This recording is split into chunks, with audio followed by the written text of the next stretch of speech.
हम्म। तो मैं screen share कर रहा हूँ, बताना आप लोगों को दिख रही है ना, विजिबल है?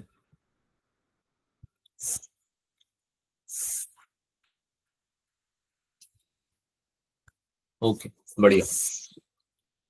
चलो भाई, एक क्विक रिवीजन ले लेते हैं ईएम वेव्स का, है ना।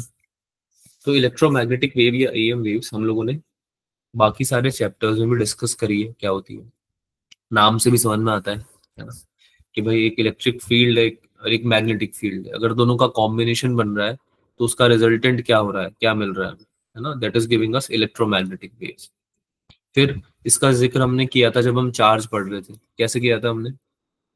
हमने आपको बताया था कि आपका जो मोशन है चार्ज का, वो एक डिफरेंशिएशन, एक कैटेगराइजेशन क्रिएट करता है ना, बिटवीन द चैप्टर्स ऑल्सो।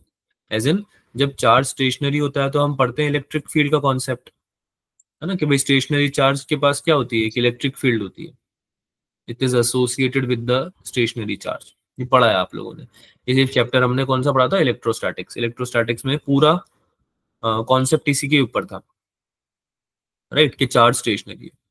फिर सेकेंड चैप्टर पढ़ा, which is when charge started moving, है ना, पहले चार्ज रुका हुआ है, इलेक्ट्रोस्टैटिक्स पढ़वा दी उसने हमें, उसके बाद चार्ज मूव करने लग गया, उसने हमें मैग्नेटिक फील्ड पढ़वा दिया, उसने हमें मैग्नेटिज्म पढ़वा दिया, है ना, क्योंकि अगर चार्ज मूव करता है विद कांस्टेंट वेलोसिटी तो उस वो क्या करता है, एक मैग्नेटिक फील्ड को जनरेट करता है ना। ओएस्टेड ने भी बताया था कि करंट फ्लो कर रहा है किसी कंडक्टर में से तो मैग्नेटिक फील्ड उसके अराउंड आपको मिल सकती है, मिलती है इनफैक्ट। ठीक है, तो ये आपने सेकंड चैप्टर में पढ़ लिया। फिर आपसे एक और चीज बताई गई थी आपको कि यार ये चार्ज मूव तो कर रहा है, लेकिन अब ये कांस्टेंट वेलोसिटी से मूव नहीं कर रहा, इसको एक्सेलरेट करवा दिया। चार्ज भी अब टाइम के साथ में अपनी स्पीड को बदल रहा है, एक्सेलरेशन कर रहा है। तो अगर ऐसा होता है तो वो इलेक्ट्रोमैग्नेटिक वेव्स को जनरेट कर। तो ईएम वेव्स का जनरेशन कहाँ से हुआ? जब हमने चार्ज को मूव कराना तो चालू कर ही दिया, लेकिन उसमें एक्सेलरेशन भी डाल दिया। ठीक है, तो उसके वजह से ईएम वेव जनरेट होती है। तो ये बेसिक इंट्रोडक्शन हुआ ईएम वेव्स का। अब इसमें आपने कुछ कॉन्सेप्ट पढ़े थे, ठीक है, जो कि मैं जल्दी से डिस्कस कर देता हूँ। जैसे कि सबसे पहला कॉन्सेप्ट था डिस्प्लेसमेंट करंट का। डिस्प्लेसमेंट करंट का कॉन्सेप्ट कैसे आया? अभी तक आप पढ़ रहे थे कि यार एक सर्किट है, इस पे सेल लगा हुआ है, कोई रजिस्टर लगा हुआ होगा, है ना, और आपका कुछ करंट इससे मूव कर रहा होगा, लेट से कि यहाँ से निकल रहा है कुछ करंट आई, है ना, अब ये इससे पास कर जाएगा, इस रजिस्टर से पास कर जाएगा, वापस सर्किट कंप्लीट हो जाएगा। ये आपने पढ़ा था अभी तक। और इस करंट को हम बोल रहे थे कंडक्शन करंट। स्टार्टिंग में नहीं बोल रहे थे, लेकिन जब हमने डिस्प्लेसमेंट करंट का कॉन्सेप्ट पढ़ा तब हम बोलने लगे कि भाई ये जो करंट है, ये करंट है आपका कंडक्शन करंट। कैसे? क्योंकि एक और कॉन्सेप्ट हमको पढ़ना पड़ा जब हमने देखा कि कैपेसिटर के प्लेट्स के बीच में भी एक करंट है जो ऑब्जर्व किया गया है, और ये करंट चार्जेस के फ्लो की वजह से नहीं आ रहा है, प्राइमरीली आ रहा है इलेक्ट्रिक फील्ड के वेरिएशन की वजह से, यानी कि करंट के चेंज होने की वजह से। पहले करंट टाइम के साथ चेंज नहीं हो रहा था। आप जो सेल या बैटरी यूज कर रहे थे करंट इलेक्ट्रिसिटी में, आपने जो पढ़ा था, उसमें करंट क्या हो रहा था, टाइम के साथ वेरी नहीं हो रहा, है ना। लेकिन फिर हमने पढ़ा बाद में ऑल्टरनेटिंग करंट में कि टाइम के साथ भी करंट वेरी करता है, I = I0 sin ωt। तो अगर हमने वो करंट यूज कर लिया मान लो, और लगा दिया उसको कैपेसिटर के अक्रॉस, तो हम नोटिस करेंगे कि करंट चेंज हो रहा है और उसकी वजह से इलेक्ट्रिक फील्ड जनरेट हो रही है। और वो इलेक्ट्रिक फील्ड भी चेंज होगी। क्यों चेंज होगी? क्योंकि अगर आपका करंट चेंज होगा बच्चों, लेट्स से ये करंट है तुम्हारा जो पास कर रहा है रजिस्टर से और फिर इस कैपेसिटर से भी, और अगर ये करंट चेंज हो रहा है टाइम के साथ में, इसकी वैल्यू चेंज हो रही है, तो यहाँ पे जो चार्जेस आते हैं कैपेसिटर पे, ये जो चार्जेस आ रहे हैं ये भी चेंज होंगे, ऑब्वियस सी बात है। अगर चार्जेस चेंज होंगे तो इनके बीच में जो ये इलेक्ट्रिक फील्ड बन रही है, भाई एक तरफ पॉजिटिव चार्जेस होते हैं, एक तरफ नेगेटिव होते हैं, कैपेसिटर में आपने पढ़ा है, तो इनकी वजह से जो इलेक्ट्रिक फील्ड बनती है बच्चों, वो भी चेंज होने लगती है। क्योंकि इलेक्ट्रिक फील्ड डिपेंड कर रही है चार्जेस पे, और चार्जेस चेंज हो रहे हैं क्योंकि करंट चेंज कर रहे हो। तो टाइम वेरिंग करंट जनरेट करता है टाइम वेरिंग इलेक्ट्रिक फील्ड। और इलेक्ट्रिक फील्ड जब चेंज हो रही थी टाइम के साथ में, तो हमने एक फ्लक्स का कॉन्सेप्ट पढ़ा हुआ है, इलेक्ट्रिक फ्लक्स का कॉन्सेप्ट, है ना, d∅dt, चेंज इन फ्लक्स। तो हमने देखा कि इलेक्ट्रिक फील्ड चेंज हो रही तो फ्लक्स भी चेंज हो रही, और ये जो चेंज इन इलेक्ट्रिक फील्ड है इसकी वजह से एक नया current across the capacitor generate हो रहा है, which is called displacement current. ठीक है, तो ये करंट कैसे आया? Due to time varying electric field,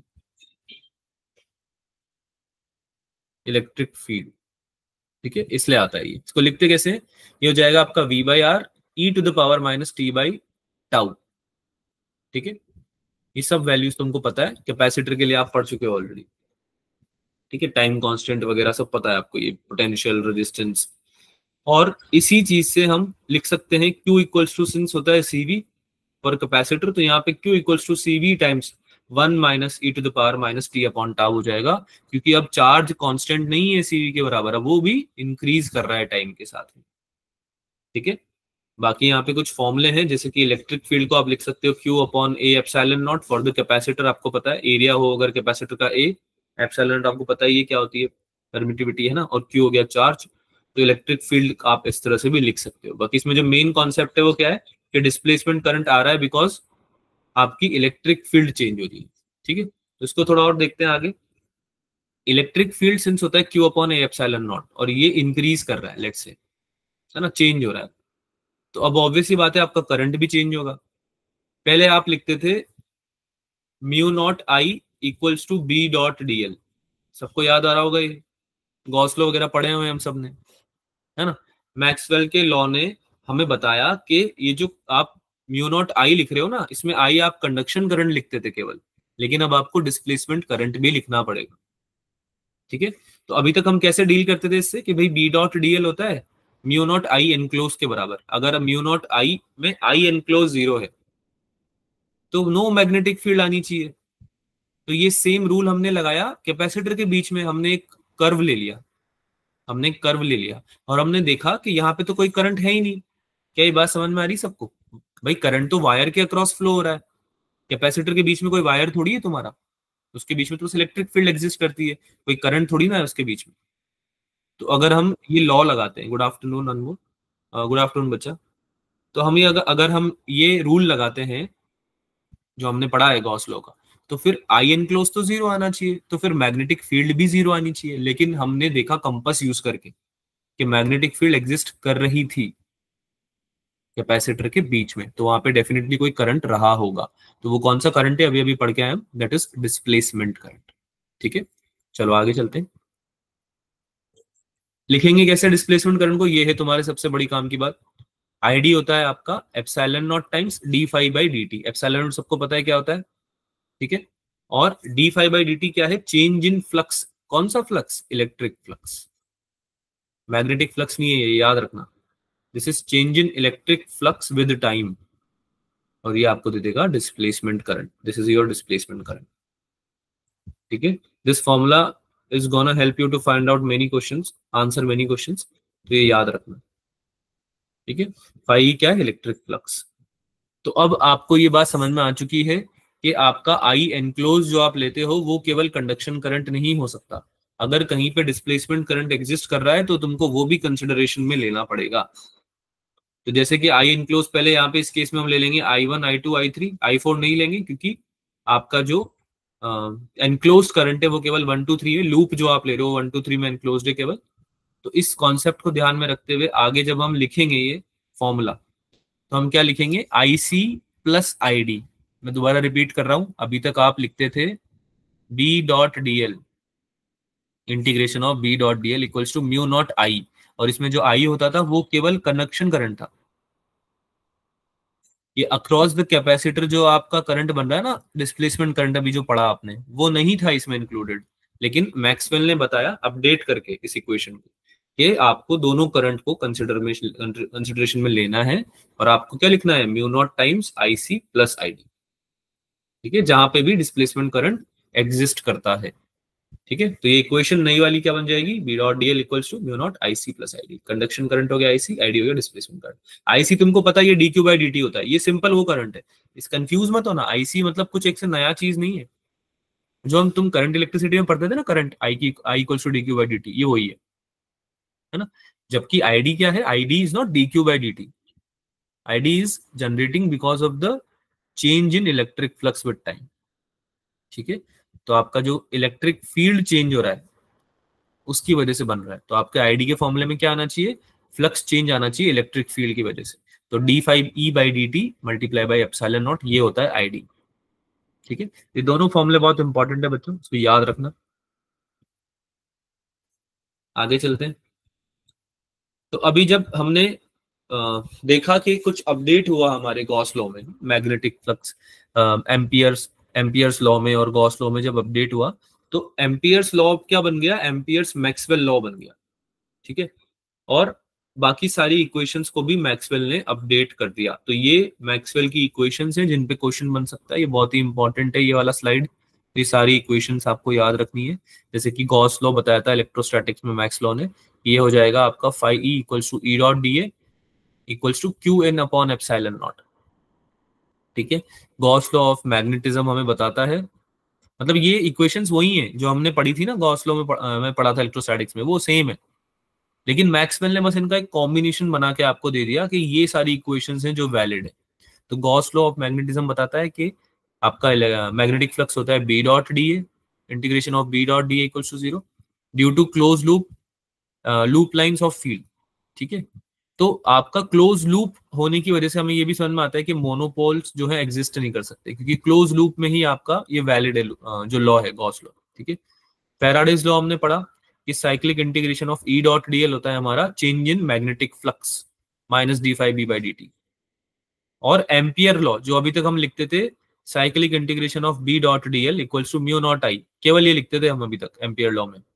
अब ये नहीं लिखेंगे, अब एम्पियर मैक्सवेल लॉ के अकॉर्डिंग क्या लिखेंगे, b dot D L equals to mu naught i c conduction current plus mu naught E naught d5/dt। तो ये क्या चीज है, this is nothing but your displacement current. ठीक है, अब दोनों का कॉम्बिनेशन आ गया, ये याद रखना। चलो ईएम वेव्स इक्वेशन की बात करें अगर, तो ईएम वेव्स की इक्वेशन क्या बन जाएंगी, इलेक्ट्रिक फील्ड की इक्वेशन लिखनी आती है आप लोगों को, E naught sine omega T minus के एक्स, जे कैप में जा रहा है लेट से ये वाई डायरेक्शन में, और मैग्नेटिक फील्ड लेट से आपका जा रहा है जेड एक्सिस पे, तो दिख रहा होगा आपको b naught sine omega T minus के एक्स के कैप। तो इनके कॉम्बिनेशन से या इनके क्रॉस प्रोडक्ट से जो इक्वेशन बनती है आपकी, वो आती है ईएम वेव। और ईएम वेव का प्रोपोगेशन क्या होता है, ई क्रॉस बी के डायरेक्शन में, ये आपको पता होगा। This give you the direction और प्रोपोगेशन ऑफ ईएम वेव्स। क्योंकि ईएम वेव बनी किससे है, इलेक्ट्रिक फील्ड और मैग्नेटिक फील्ड से ही बनी है। ठीक है, अभी आगे भी मेंशन करेंगे इसको। ठीक है, तो जैसे कि आपने देखा यहाँ पे मैग्नेटिक फील्ड है जेड एक्सिस पे, वाई एक्सिस पे इलेक्ट्रिक फील्ड है, तो एक्स एक्सिस की डायरेक्शन में आपका क्या हो जाएगा, इलेक्ट्रोमैग्नेटिक वेव्स का प्रोपगेशन का डायरेक्शन हो जाएगा। ठीक है, ऑल्सो इसकी जो स्पीड होगी जिससे ये प्रोपगेट करेगा वो कैसे निकालते हैं, सबसे इंपॉर्टेंट फॉर्मूला ये, इसको ध्यान रखना।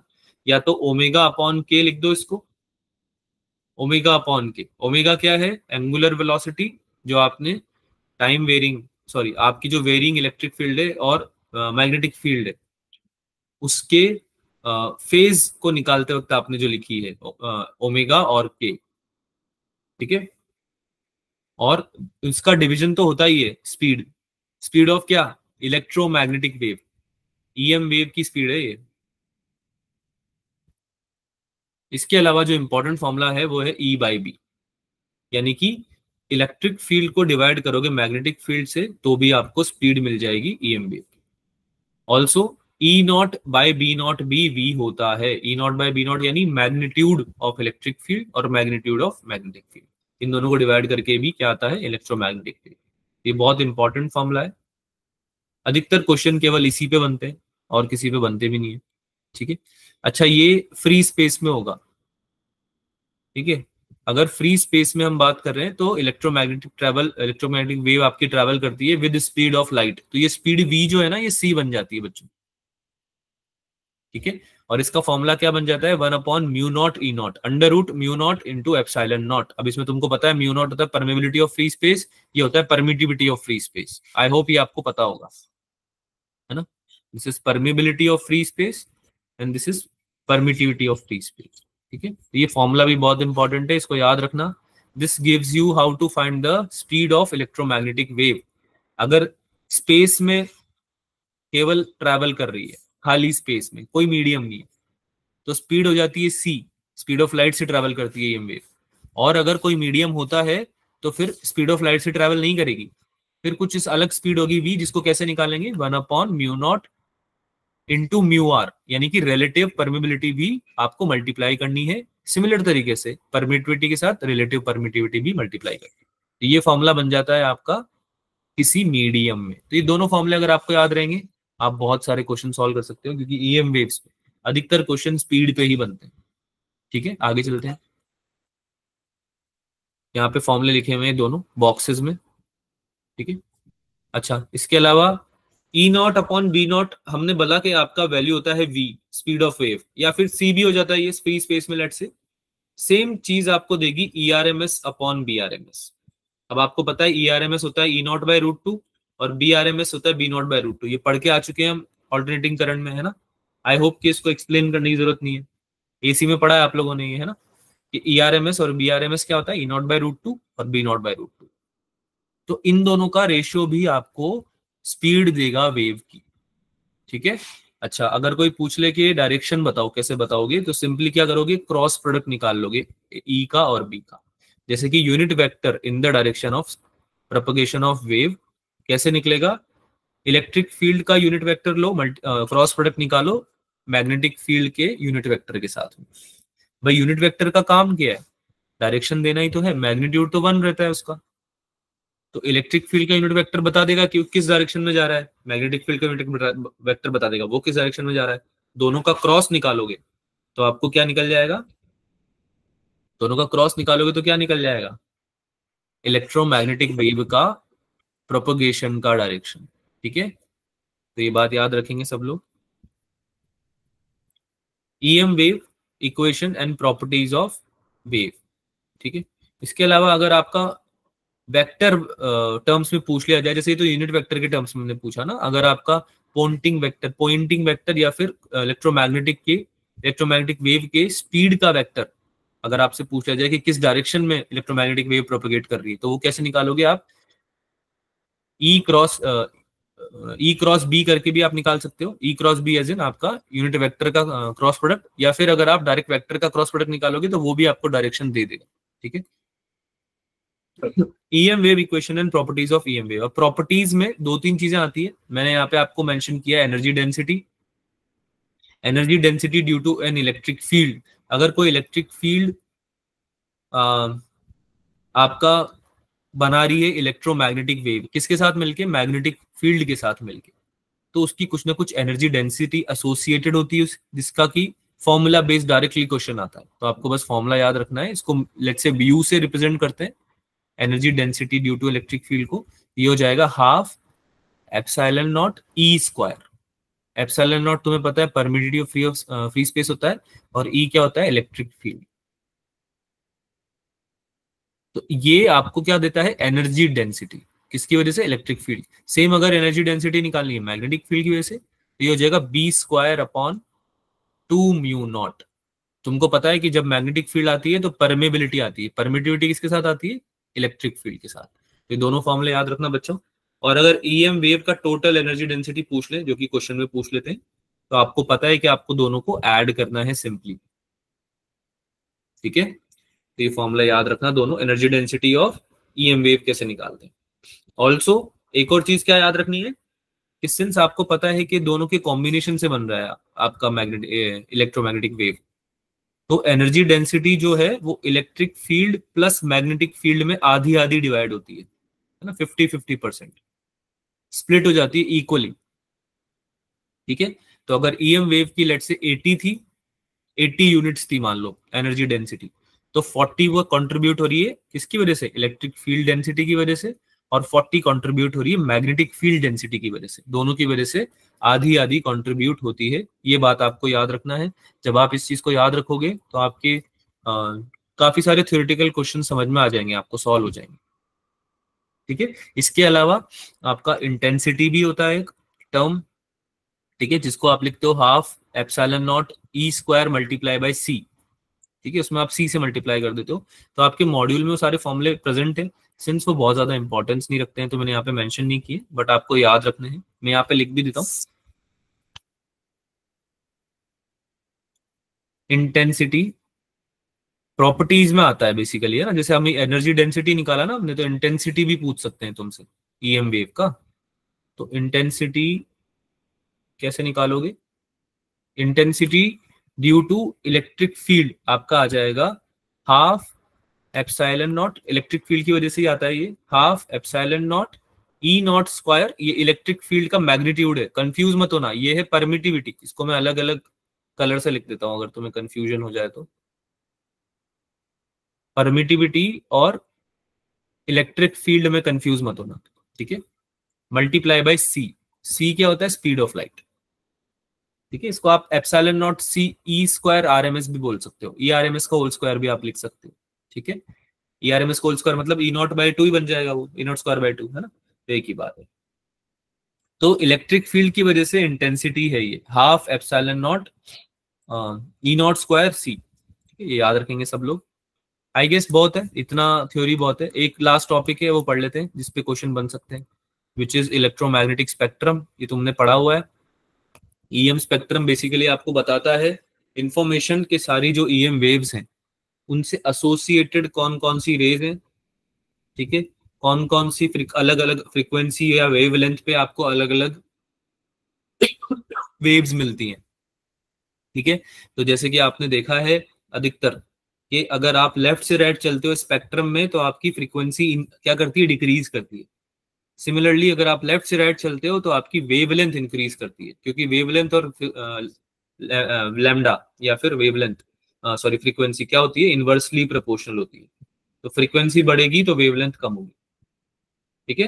तो यहाँ पे आप देख सकते हो कि frequency at the order of 10 की पावर 24, बहुत ज्यादा फ्रीक्वेंसी है। ये किसकी होती है? गामा रेस की, बहुत ज्यादा फ्रीक्वेंसी। और जैसे जैसे राइट में मूव करने लगते हैं फ्रीक्वेंसी कम होने लगती है। गामा रेस से कम थोड़ी एक्स रेस की होती है, फिर थोड़ी और यूवी रेस की फ्रीक्वेंसी होती है, फिर विजिबल स्पेक्ट्रम आ जाता है आपका विबग्योर, आपको पता ही है, फिर इंफ्रारेड आता है, और लास्ट में रेडियो वेव्स की फ्रीक्वेंसी सबसे कम होती है, बहुत कम फ्रीक्वेंसी होती है रेडियो वेव्स की। लेकिन अगर वेवलेंथ की बात करेंगे तो बिल्कुल उल्टा हो जाता है, रेडियो वेव्स की वेवलेंथ बहुत बड़ी बड़ी होती है ना। देख सकते हो आप यहाँ 10⁸ मीटर, सोच लो कितना बड़ा नंबर हो गया है ये। 10⁻³ मीटर में तो 1 किलोमीटर ही हो जाता है तुम्हारा, है ना। 1 किलोमीटर कितना बड़ा लेंथ होता है, तो 10⁸ मीटर के टर्म्स में आपकी वेवलेंथ होती है रेडियो वेव्स की।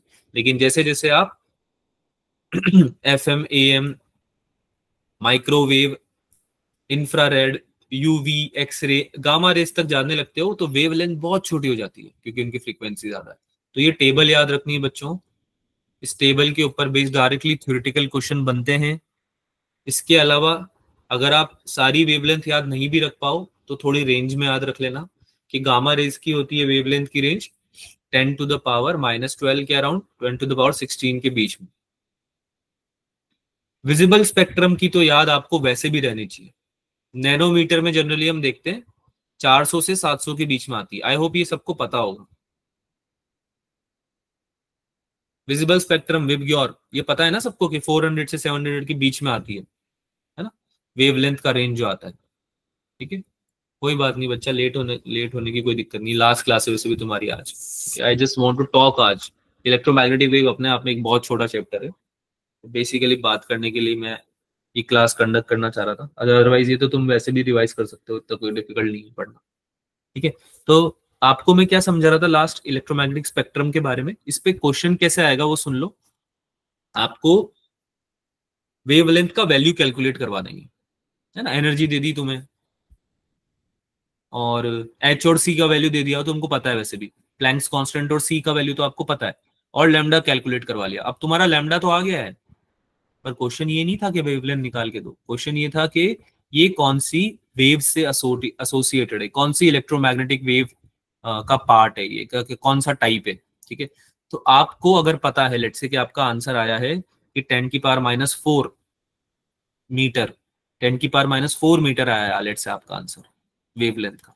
तो आपको अगर ये पता है कि वो इंफ्रारेड होती है, इंफ्रारेड वेव जो होती है उनका 10⁻⁴ ऑर्डर का वेवलेंथ होता है, तो आप ऑप्शन में टिक कर सकते हो, क्योंकि ऑप्शन में ऐसे ही दिया हुआ होगा infrared, UV, visible, radio waves, ठीक है। तो इस तरह के क्वेश्चन बनते हैं, तो आपको समझ में आ रहा होगा थोड़ा थोड़ा कि ये टेबल आपको थोड़ा याद रखनी है, याद रहेगी तो बेटर होगा। ठीक है, चलो भाई सवाल सॉल्व करते हैं। इस पे थ्योरी ज्यादा है नहीं ईएम वेव्स में, इसमें तो क्वेश्चंस ही हम देखते हैं, थोड़े आपको आइडिया लग जाएगा कैसे बनते हैं, आपने करे हुए वैसे तो।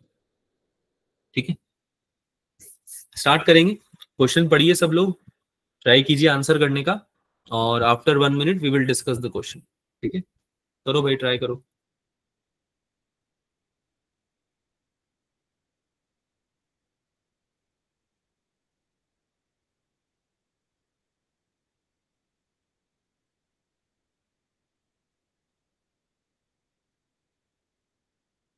ज्यादा क्वेश्चन नहीं कराऊंगा मैं केवल वही क्वेश्चन करा रहा हूँ जो कि एग्जाम में आ सकते हैं, जिनके ऊपर आपके कॉन्सेप्ट थोड़े स्ट्रांग हो जाएंगे। तो ठीक है, ज्यादा टाइम नहीं लगेगा, क्लास को लीव करने का कोई सेंस नहीं है। बैठो, 20-25 मिनट में ये पूरा डिस्कस हो जाएगा, आपको ईएम वेव्स रिवाइज करने की जरूरत नहीं पड़ेगी फिर इसके बाद। ठीक है, तो बस मेरे साथ सॉल्व कर लो क्वेश्चन, एक बार अटेम्प्ट ले लो सारे क्वेश्चंस का, और सोल्यूशंस को समझ लो। ठीक है, बस इतना ही काम है आपका, ट्राई करना है, और अगर नहीं आता है तो डिस्कस लिखना है। ठीक है,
हाँ उदा, क्या आंसर आया? Sir option B. ऑप्शन कौन सा? B. Option B? Sir B. B, B for ball ना? Yes sir. ओके बढ़िया। हाँ भाई, किसी और का आया? ये तो तुमने क्लास में भी किया हुआ है बेटा, हमने डिस्कस किया था क्लास में भी, और अभी रिसेंटली आया है क्वेश्चन, तो आपको करना भी चाहिए। B is the right answer होता, वेरी गुड। बेटा देखो, तुमको निकालना क्या है इसमें, समझो। क्वेश्चन तुमको बोल रहा है कि आपको एम्पलीट्यूड निकालना मैग्नेटिक फील्ड का, यानी आपको बी नॉट की वैल्यू निकालनी है, आपको ये समझ में आना चाहिए था सवाल में। अगर बी नॉट की वैल्यू निकालनी है तो मेरे को तो बहुत फॉर्मूला इजीली पता है कि ये डायरेक्टली मैं लिख सकता हूँ, C equals to E not upon B naught. बोलो, लिख सकता हूँ? ये तो पता है ना मेरे को, फॉर्मूला सबसे बेसिक फॉर्मूला है ये। तो अगर ई नॉट मिल जाए मुझे तो मैं आंसर निकाल सकता हूँ, जो कि थैंकफुली दिया हुआ है, क्वेश्चन में दिया हुआ है क्या? अरे दिया हुआ है ई नॉट का value, yes sir. 48 volt per metre, ये दिया है ना, देखो बोलो।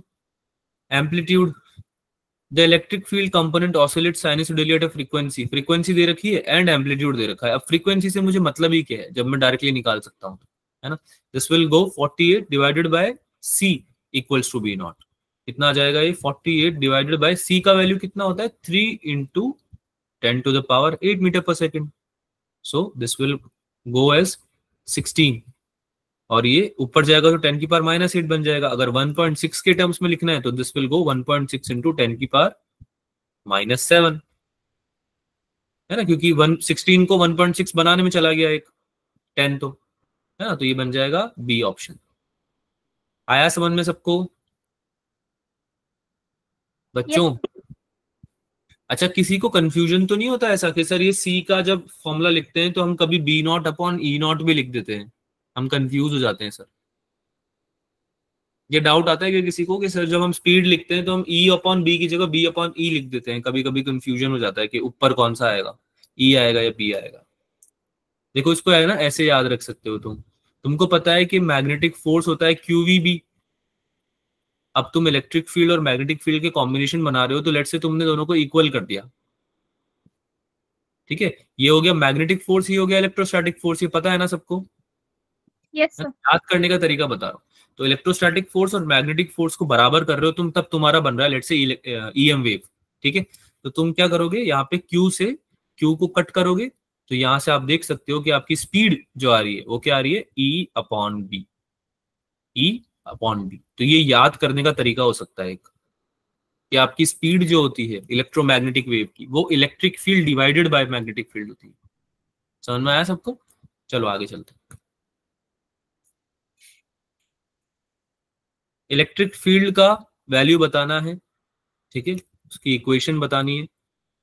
मैग्नेटिक फील्ड दे रखी है तुम्हें, और दे रखा है कि दोनों मिलकर इलेक्ट्रोमैग्नेटिक वेव बना रहे हैं, ये तुम्हें दे रखा है ऑलरेडी।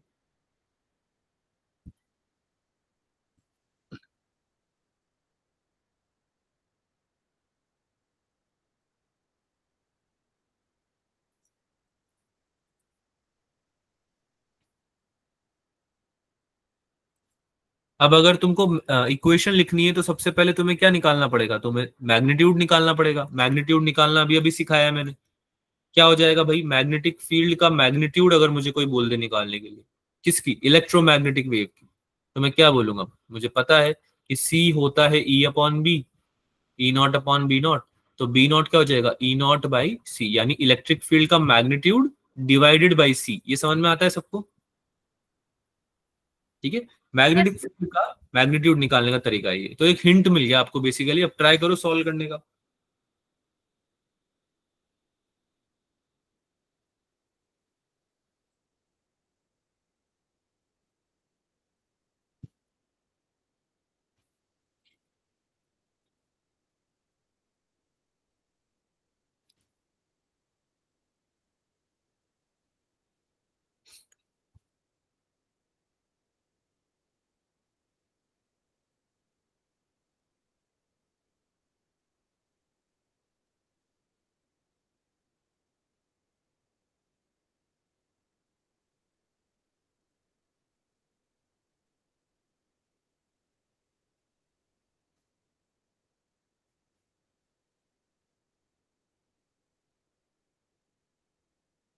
बेटा आंसर आ जाना चाहिए अभी तक तो आपका।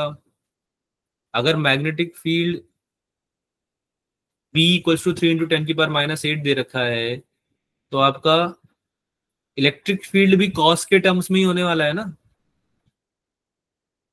अरे बात समझ में आ रही है, इलेक्ट्रिक फील्ड भी कॉस के टर्म्स में होने वाला है। हाँ Huda, sir A option. A option. बेटा समझ में आ जाना चाहिए ना आपको, ये देखो कॉस के टर्म्स में ही होने वाला है, तभी तो इलेक्ट्रोमैग्नेटिक वेव बनेगी बेटा, है ना, वरना उनका क्रॉस प्रोडक्ट ही नहीं निकाल पाओगे आप। तो अगर आप मैग्नीट्यूड भी निकाल पा रहे हो ना, तो भी आंसर आप निकाल सकते हो। तो मैग्नीट्यूड निकालने का तरीका बताया तो सही अभी कितना होगा। ये था सॉरी, आपको निकालना था मैग्नीट्यूड ऑफ मैग्नेटिक फील्ड, ठीक है, और आपको दे रखा था सॉरी एसोसिएटेड इलेक्ट्रिक फील्ड निकालनी थी आपको। ठीक है, मैग्नेटिक फील्ड का आपको मैग्नीट्यूड दिया हुआ था, कितना दिया हुआ था भाई, 3 × 10⁻⁸ ये दिख रहा है सबको? क्या ये दिख रहा है सबको? 3 × 10⁻⁸ क्या दिया हुआ है, बी नॉट का वैल्यू, है ना, या फिर मैग्नेटिक फील्ड के मैग्नीट्यूड का वैल्यू। तो इलेक्ट्रिक फील्ड क्या हो जाएगा, इसको मल्टीप्लाई करना पड़ेगा ना सी से। इलेक्ट्रिक फील्ड के मैग्नीट्यूड निकालने के लिए क्या करना पड़ेगा, सी से मल्टीप्लाई करना पड़ेगा इसको, 3 × 10⁻⁸ को। तो क्या हो जाएगा ये, 3 × 10⁸ मल्टीप्लाई बाय 3 × 10⁻⁸। तो ये तो कैंसिल हो जाएंगे दोनों, क्या बचेगा यहाँ पे, 9 ही तो बचेगा। समझ में आया सबको? तो ये दोनों ऑप्शन तो कैंसिल हो गए। हमको पता है कि इलेक्ट्रिक फील्ड एसोसिएटेड निकालनी है, तो मैग्नेटिक फील्ड कॉस में है, तो ये भी कॉस में होगा। तो आंसर क्या आ जाएगा, ए ऑप्शन। ऑल्सो आप ई क्रॉस बी से भी डायरेक्शन निकाल सकते हो इलेक्ट्रोमैग्नेटिक वेव की। This is how to find the direction of electromagnetic wave, cross product निकाल के। ठीक है, आगे चलते हैं, अगला वाला सवाल करते हैं। ये भी फॉर्मूला बेस्ड क्वेश्चन है बच्चों।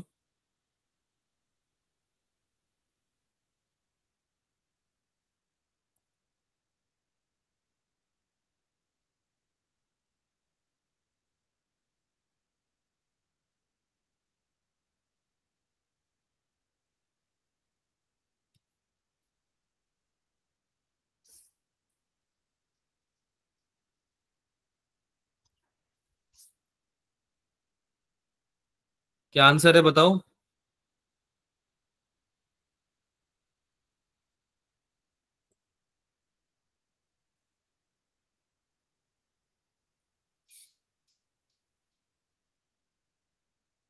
इसका आंसर तो जल्दी से आ जाना चाहिए, तो इजी क्वेश्चन है।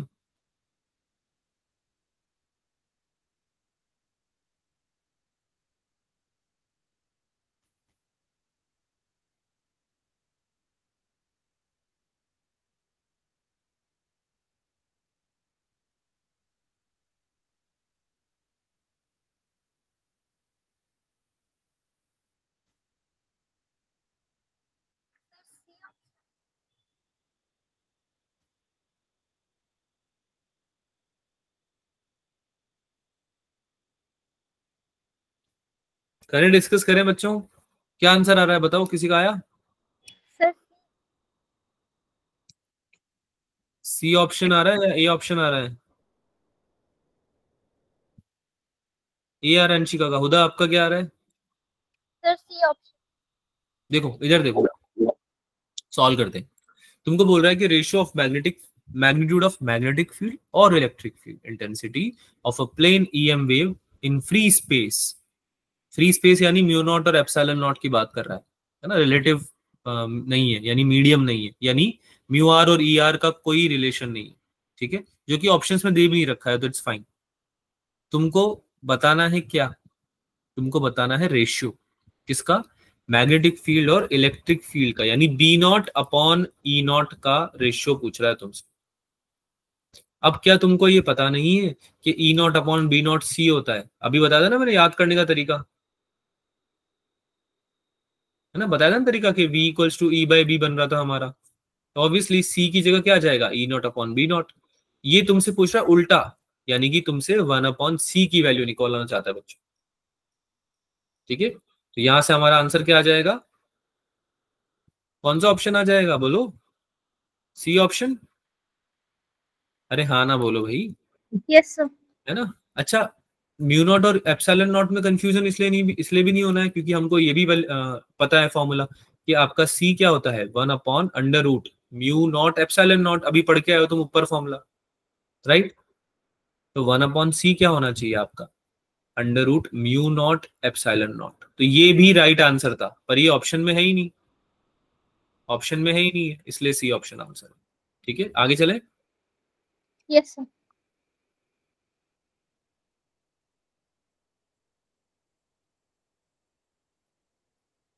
कूल। अगला सवाल सॉल्व करेंगे, थोड़ा सा डायरेक्शन की इतनी देर से बात कर रहे हैं, डायरेक्शन पे एक क्वेश्चन करते हैं। तुमको क्या बताना है? किसी भी ईएम वेव के लिए जो कि एक्स डायरेक्शन में प्रोपोगेट कर रही है, यानी आई कैप के डायरेक्शन में प्रोपोगेट कर रही है, उसमें बताना है कि कौन सा कॉम्बिनेशन वैलिड होगा ई और बी के लिए। तो आई गेस आपको सबको पता है कि आपको क्या करना चाहिए इसमें। क्या करेंगे भाई, कौन बताएगा? कैसे चेक करेंगे?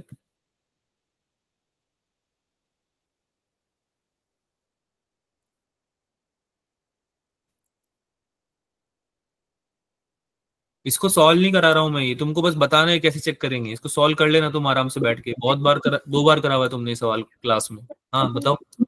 सर इलेक्ट्रिक फील्ड और मैग्नेटिक फील्ड का क्रॉस प्रोडक्ट निकालते हैं। बेटा इलेक्ट्रिक फील्ड और मैग्नेटिक फील्ड का क्रॉस प्रोडक्ट निकालोगे तो आपको एक्स डायरेक्शन में निकलना चाहिए, ये भी बात ठीक है। लेकिन इसमें एक और तरीका यूज कर सकते हो क्रॉस प्रोडक्ट निकालने के लिए, तो तुमको डिटर्मिनेंट मेथड यूज करना पड़ता है ना, क्योंकि डायरेक्टली तो आप निकाल नहीं पाते। याद है जी सर। सबको? डिटर्मिनेंट मेथड यूज करना पड़ता है, तो तुम इतना कॉम्प्लिकेट क्यों करना चाह रहे हो इसको? एक और तरीका है क्या? अगर आप समझो ध्यान से कि इलेक्ट्रिक फील्ड अगर वाई में है और मैग्नेटिक फील्ड अगर जेड में है, तो आपकी ईएम वेव आती है एक्स में। ये बात सही है क्या? हाँ या ना बोलो जल्दी से, यस सर। है ना। तो अगर y में e होती है और z में b होती है, लेट्स से, या फिर उल्टा x में e रख दो, y में b रख दो, कुछ भी रख दो, पर एक केस तो हमेशा वैलिड है कि इन दोनों के बीच में एंगल 90 डिग्री होता है, परपेंडिकुलर होती है। e and b are perpendicular, बोलो हाँ या ना। Yes sir. परपेंडिकुलर होती है ये, है ना। अगर ये परपेंडिकुलर होती है तो इन दोनों के बीच का डॉट प्रोडक्ट जीरो नहीं होना चाहिए। वेक्टर्स में पढ़ा था ना हमने ये, जी सर। है ना। अगर दो वेक्टर परपेंडिकुलर है तो उनके बीच का डॉट प्रोडक्ट जीरो होगा। क्यों? क्योंकि डॉट प्रोडक्ट क्या देता है? ई बी कॉस थीटा, और कॉस थीटा की जगह क्या रख दोगे? 90, और कॉस 90 की वैल्यू क्या होती है? 0, राइट। तो दैट्स वाई आप इनका डॉट प्रोडक्ट निकालो, ए बी सी डी चारों ऑप्शन में जो पेयर्स दे रखे हैं उनका डॉट प्रोडक्ट निकालो। डॉट प्रोडक्ट निकालना ज्यादा आसान होता है, ठीक है, और वो आपको बता देगा कि आंसर क्या है आपका। जैसे ए ऑप्शन ले लेते हैं, जे प्लस के डॉट जे प्लस के, जे प्लस के कैप, डॉट निकालना है दूसरे के साथ, जे प्लस के डॉट। तो क्या हो जाएगा? ये सॉल्व करना आता है डॉट प्रोडक्ट? क्या हो जाएगा? ये जे को जे से मल्टीप्लाई करो 1, प्लस के को के से मल्टीप्लाई किया 1, और जे डॉट के तो 0 हो जाएगा, और के डॉट जे भी 0 हो जाएगा। तो इसका आंसर क्या आया? 2। क्या आंसर आया बच्चों? 2। जबकि हमको क्या आंसर चाहिए था?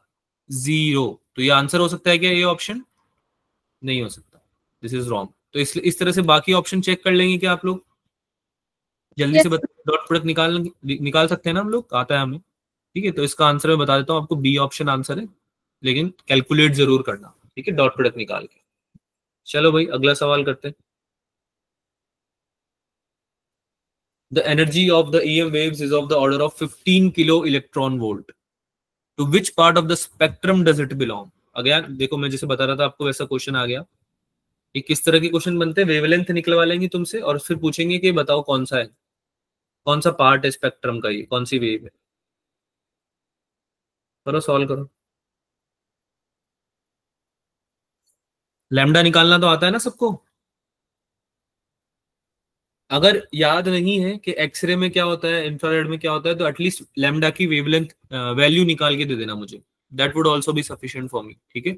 वो तो तुम ग्राफ जो तुम्हारा है वो याद करोगे ना, टेबल याद करोगे, तब तुम्हें वो भी याद रह जाएगा। लेकिन एटलीस्ट लैम्डा की वैल्यू निकाल के दो मुझे, ठीक है। I am waiting, I am giving you 1 minute, इसका आंसर आना चाहिए। लैम्डा का वैल्यू चाहिए मुझे आपसे, ताकि हम उसके बेसिस से बता पाए कौन सी है, कौन सा पार्ट है।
आया क्या वैल्यू लैम्डा का बच्चों?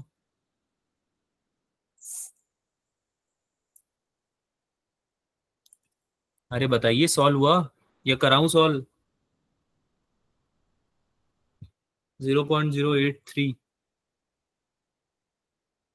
ओके, बढ़िया, गुड। देखो इधर देखो, सॉल्व कैसे करेंगे वो देख लो। वैसे तो आपको आना चाहिए था ये, बट कोई बात नहीं। आपको energy of the EM wave दी हुई है बेटा 15 किलो इलेक्ट्रॉन वोल्ट, अब तुमको पता है कि एनर्जी अगर आपको पता होती है तो आप लिख सकते हो कि एनर्जी होती है H new, frequency of the EM wave, या फिर एच सी अपॉन लैम्डा, है ना, wavelength of the EM wave जिसकी एनर्जी तुम्हें गिवन है। यहां से तुम लैम्डा निकाल सकते हो एच सी अपॉन ई करके। अब वैल्यूज दी हुई है तुम्हें सारी। एच की वैल्यू तुम्हें पता होनी चाहिए, प्लैंक्स कांस्टेंट बहुत ज्यादा यूज किया है तुमने, 6.624 इंटू 10⁻⁻34, है ना। और सी का वैल्यू क्या लेते हो, 3 × 10⁸ मीटर पर सेकेंड, ये जूल सेकंड हो गया। इसके अलावा ई का वैल्यू तुम्हें दिया हुआ है 15 किलो इलेक्ट्रॉन वोल्ट। तुमको खुद को भी समझ में आ रहा होगा ये कि आपको वोल्ट में लेना पड़ेगा, ये इलेक्ट्रॉन वोल्ट में भी नहीं लेना पड़ेगा, ठीक है। और किलो यानी सबसे पहले तो 10⁻³ से मल्टीप्लाई करो, सबसे पहले तो 10⁻³ से मल्टीप्लाई करो ताकि किलो हटे, फिर इलेक्ट्रॉन वोल्ट में ई को भी हटाना पड़ेगा, तो उसके लिए क्या लिख देते हैं, ई का वैल्यू लिख देते हैं 1.6 × 10⁻⁻19, ठीक है। तो ये आपका पूरा कैलकुलेशन बनेगा, इसको आपको सॉल्व करना, 10 की पावर्स को सॉल्व कर लेना तो थोड़ा इजी हो जाएगा। इसका आंसर आना चाहिए 0.828, 0.828 या 0.83 के अराउंड, मल्टीप्लाई बाय 10⁻⁻10, ठीक है। या फिर 0.828 आप एमस्ट्रॉन्ग भी लिख सकते हो डायरेक्टली, ठीक है। This is the value of lambda, ठीक है। तो ये जो आपका ऑर्डर है ये आपका लाई करता है एक्सरे में, ये आप टेबल देखोगे आपको रियलाइज भी हो जाएगा, ये एक्सरे में लाई करता है, ठीक है। तो यहां से आपका आंसर निकल के आएगा बच्चों, कौन सा ऑप्शन, ए ऑप्शन। अगेन आपको सफिशिएंट नहीं है ये लैम्डा निकालना, आपको ये जो टेबल स्पेक्ट्रम में करिए ना डिस्कस, ये पता होनी चाहिए। जैसे कि यहाँ पे आपको देख सकते हो आपका एक्सरे आ रहा है 10⁻⁻10, यानी एमस्ट्रॉन्ग के वैल्यू की अगर आपकी एक्सरे आ रही है अप्रोक्सीमेटली 1 एमस्ट्रॉन्ग के वैल्यू की, तो वो मतलब वो वेवलेंथ आ रही है सॉरी, तो वो एक्सरे में लाई करती है, ठीक है। तो यहां से हमें पता चला कि इसका आंसर क्या होगा, ए ऑप्शन। क्लियर है सबको बच्चों, क्वेश्चन समझ में आया। यस इस तरह के क्वेश्चन आपको ऐसे टैकल करने, आई होप कि आप कर पाओ। एक और क्वेश्चन ले लेते हैं, ये तो कैलकुलेशन बेस्ड नहीं है, this is just a theoretical question, पर इसका आंसर करना है आपको। बताओ क्या आंसर आएगा। Electromagnetic wave with the shortest wavelength among the following, UV, x ray, gamma और माइक्रोवेव्स में से सबसे छोटी वेवलेंथ किसकी है? अभी अभी मैंने टेबल में डिस्कस भी किया था, किसकी होती है सर, गामा रेज। किसकी होती है, गामा की। वेरी गुड, कौन सा ऑप्शन सही है भाई, सी ऑप्शन, है ना। अभी हमने डिस्कस भी किया था जब हमने स्पेक्ट्रम पढ़ा था, ये आपको इसलिए मैं बोल रहा हूँ बार बार स्पेक्ट्रम पढ़ लेना। ये देखो सबसे ज्यादा फ्रीक्वेंसी होती है गामा की, तो सबसे छोटी वेवलेंथ किसकी होती है, गामा रेज की। सबसे बड़ी वेवलेंथ किसकी होती है, रेडियो वेव्स की, इसलिए सबसे छोटी फ्रीक्वेंसी भी किसकी होती है, रेडियो वेव्स की, ठीक है। तो एटलीस्ट ये कुछ इंपॉर्टेंट वैल्यूज याद रख लेना, इतना ही रखते हैं। बेसिक बेसिक क्वेश्चंस आपने सारे कवर कर लिए हैं, ईएम वेव्स आपका डन है। अब आपको इस पे कुछ प्रैक्टिस करनी है बस।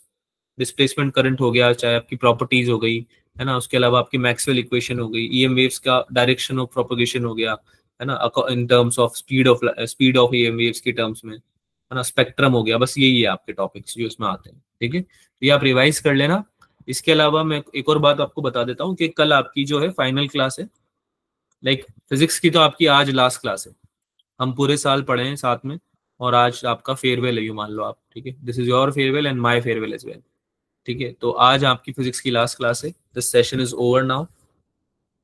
आपका कल एक और क्लास होगा जिसमें कि हम आपसे थोड़ी सी बात करेंगे, आपको पेपर कैसे देना चाहिए, आपने जैसी भी जितनी भी तैयारी करी है उसका मैक्सिमम यूटिलाइजेशन आपको निकाल के आना है नीट के पेपर में।